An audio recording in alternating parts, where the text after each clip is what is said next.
Good afternoon, good morning, good evening sa lahat ng mga nanonood ng aking video. Nandito na naman tayo para ipakilala ang ating collapsible food cart. Ito nga pala yung food cart na pinagawa ng ABS-CBN sa atin with the partnership of Metrobank. Pinamigay ito sa mga masusugid nating mga mamis sa Quezon City.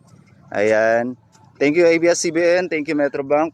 Okay, paliwanag ko lang yung food cart na to. Yung cart natin ay kayang mag-carry ng hanggang 20 kilos. Ayan. Bakit 20 kilos lang? Kasi lightweight kasi yung cart natin. So, lightweight, pwede siyang mabuhat, pwede siyang dalhin ng kahit maliit na operator. Ayan. Kunyari, pitit.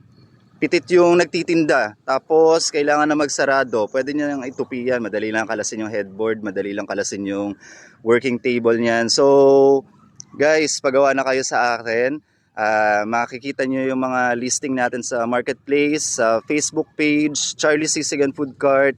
I-search nyo lang. Pwede kayong pumunta sa office ko. Nandun ako palagi. Lagi rin akong online. So, pagawa na kayo. Nga pala, pwede nating palit-palitan yung mga kulay nito. Pwedeng brown, white, yellow, black, etc. Whatever color you want. Okay guys, see you. Pagawa na kayo sa akin. Bye!